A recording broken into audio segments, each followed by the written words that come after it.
Сайн байцгаана уу? Чадан цагийн мэнэс бэлтгэн хүргэж байгаа Премьер хичээлийн 2 дугаар цуврал та бүхэнд хүрэхэд бэлэн боллоо. Өнгөрсөн хугацаанд бид Премьерийг хэрхэн яаж нээх үү, ямар өргөтгөл байдаг, формат байдаг тэр тухай үзсэн байгаа. Тэгээд энэ удаад бид энэ ажлын талбарыг хэрхэн өөрт эвтэхнээр байрлуулах вэ? Дүрсийг хэрхэн оруулах вэ? Дүрсээ яаж энэ эдгээр төлсүүдийг хэрхэн ашигладаг вэ гэх мэтчлэн зүйлсийг сурах байгаа. За тэгээ юуны өмнө бидний өнгөрсөн хичээл дээр ингээд нэгээд орхисон ажлын талбар маань байна. Ер нь бол хүн болгон өөрийн гэсэн ажлын арга барил онцлогтой байгаа.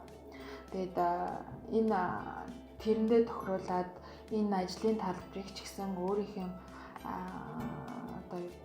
өөрт эвтэйхэн байдлаар ингэж тавьж байрлуулж бас болд юм аа. За жишээ нь эхлээд бид нар үүнийг харъя. За энд бидний дүрс харах боломжтой дэлгэцний маань хэсэг байж байна. Программын хэсэг маань энд байж байна. Энэ дээр бидний sequence буюу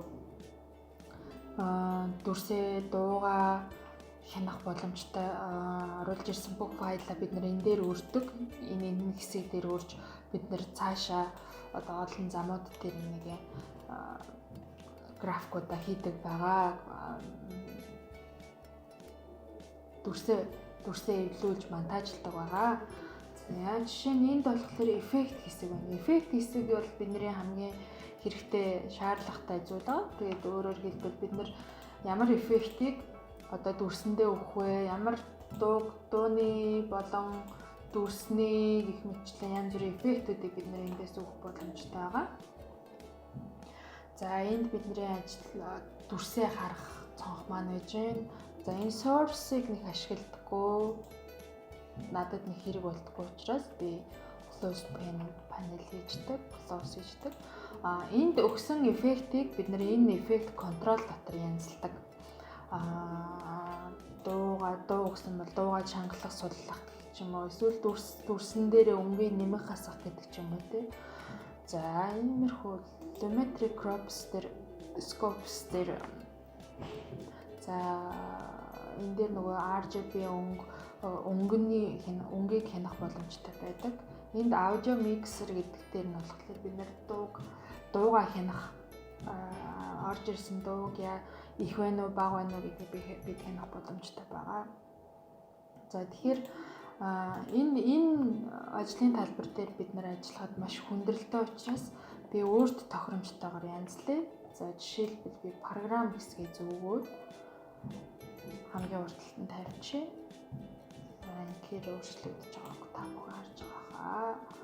За тэгээ хэрэглэхгүйгээр жишээ нь жишээ нь media browser бол бид нарт энэ project байхад энэ media browser бараг хэрэггүй. Энийг хаачих болно. За project хэсэг маань за зөвгөл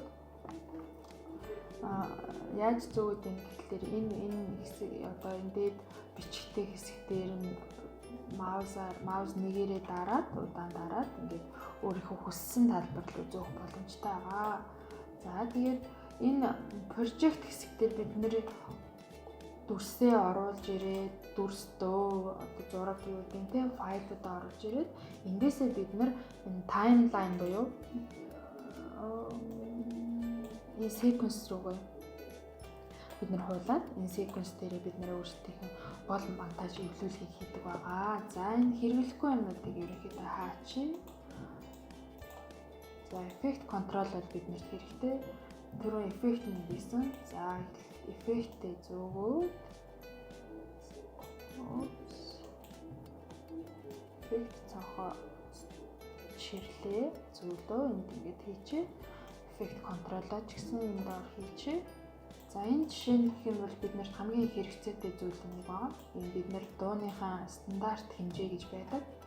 Бид нар улаан цохиулахгүйгээр дууны стандарт хэмжээгээр энүүгээр дуугаа хийж байгаа видеоныхын дуу тохируулсан температурын биднэрт маш их хэрэгтэй. Энийг бас зөвчий. Ерөнхийдөө би энэ талбар дээр ингэж ажиллахад надад эвтэйхэн байдаг учраас би ингэж sequence одоо энэ талбар дээр би хэдэн ч видео урсан ингээд надад харагдчихдаг учраас энэ дээр маш тодорхой байдаг. За энд болохоор би дүрснүүдээ эндээс дүрснүүдээ хуульж оруулж ирдгээ. За энд би тавьсан видео, фото, аудио файлуудаа харах боломжтой.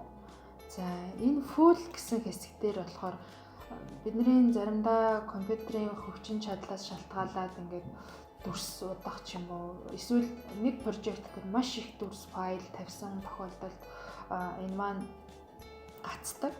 Тэгээд явахгүй байх, тоглохгүй байх тохиолдол байдаг. Тэгэхээр энэ харагдах байдлыг одоо ингээд бууруулснаар чанар нь нөлөөлөхгүй. Гэтэ энд дэлгэцэн дээр харагдах байдал нь буураад гацах байдал нь багасдаг. Тэгээд дүрсээ экспорт хийхэд бас энэ нөлөөлөхгүй зөвхөн бидний монтаж хийхэд энэ бол ашиглагддаг зүйл юм аа. За энэ бол минут хугацааны чинь.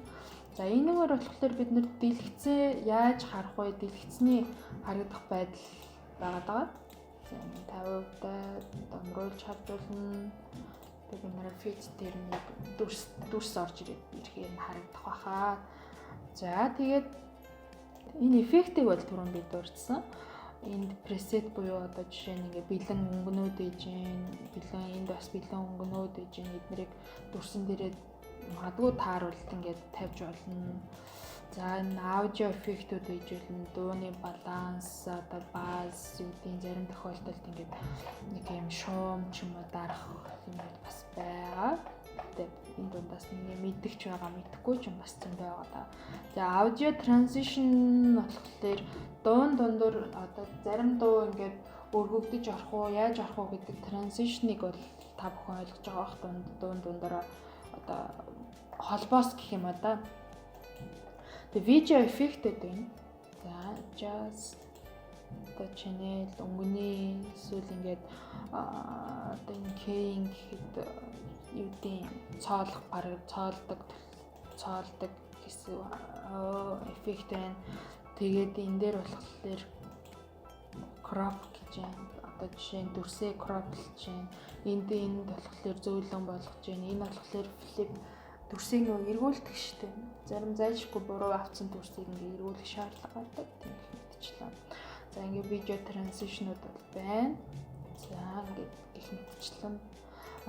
Энэ болохоор видео транзишн буюу дүрснүүд хоёр дүрс хоорондоо яаж хэрхэн шилжих вэ? За жишээ нь энэ хуудас шиг ингэж эргэгдэх ч юм уу те. Энийг дүрсэн дээрээ тавихад бидний видео хуудас шиг эргэх мэтчлэн хөдөлгөөнүүдийг оруулж байна. За одоо бид нар видео эффект эндээс за blur өглөө гэхэд камера blur энэ эффект маань шууд хийсэн эффектүүд маань шууд дүрсэн дээр идэвхтэй ордоггүй. Хийсний дараа эффект контроллороо янзалдаг байгаа. За ерөнхийдөө ийм байна. За дараагийн нэг ойлгох чухал юм бол sequence-ийн тухай sequence буюу энэ ажлын талбарын тухай ойлголт байгаа. Видео 1, аудио 1 гэдэг зам дээр би дүрс тавилаа. Гэхдээ видео 2 гэсэн зам дээр давхарлаад дүрс тавих юм бол энэ хоёр дахь дүрс нь л харагдана гэсэн үг. Энэ нэгдэх нь юусаа харагдахгүй гэсэн үг. Гэхдээ энэ аудио 1 дээр бас дуу нь бол явж байна гэсэн үг. Дууг нь бол keyframe ч юм уу эсвэл бусад зүйлсээр ингээд багасгаж хаах гэх мэтчлээ зүйлүүд байгаа. За өшөө нэг орхигдуулсан юм гэх юм юу вэ гэх юм бол за бид нар ингээд өөрийнхөө ажлын талбарыг ингээд нэгэд орхичлаа. Сансаргуу тохиолдлоор бид нар ингээд зөөдөг ийш тийш зөөждөг. Тэр бид нар ингээд хаана юу байлаа гэдгийг мэдэхгүй ч юм тийм тохиолдол байдаг. Тэгэхээр энэ яг надад хэрэгтэй энэ ажлын талбарыг би хадгалж болно. Window workspaces save new workspace. Ийшээ оронгууд бид нар хийсэн одоо сая энэ хадгалсан зөндөө цаг гаргаад энийг янзалсан энийг бид нар хадгалах боломжтой. За энэ дээр нэгсэн нэг гэдэг. За нэг хадгалж. За ингээд бидний ажлын талбар өөрчлөгдөх үед энд бид нэр сая lesson 1 гэж хадгалсан тийм ээ. Lesson 1 гэж хадгалсан хэсэг дээр буцаад ороход бидний хийсэн ажлын талбар маань байж ах юм аа. За өнөөдөр бид тэрмээр хичээлээрээ ажлын талбараа хэрхэн өөрт эвтэхнээр байрлуулах вэ гэдгийг үзлээ. Тэгээд дараагийн хичээлээр бид нэр видео оруулна, тэрэндээ хэрхэн ямар эффект өгөх үү, ямар эффект контрол дээр яаж янзлах уу, дуугаа яаж хянах уу гэх мэтлэн нарийн чухал юмнуудыг үзнэ байгаа. Яг гол хичээлүүд маань дараагийн хичээлээс эхлэх байгаа. Тэгээд өнөөдрийн хичээл маань энд хүрээд өндөрлж байна. Тэгээд мөн юуны өмнө YouTube channel руу маань нэгдэж бид нэр subscribe дараа бидний хийж байгаа бүх бичлэг, хичээл, сургалтуудын маань видеог илүү дэлгэрэнгүйгээр харах боломжтой юм шүү. Тэгээд манай YouTube channel дотор бол маш олон хичээлүүд байгаа. Тэгээд бас subscribe дарж бидний хийж байгаа бусад видеонуудыг бас сонирхоорой гэж хэлмээр байна. За тэгээд дараагийн хичээл хүртэл баяртай.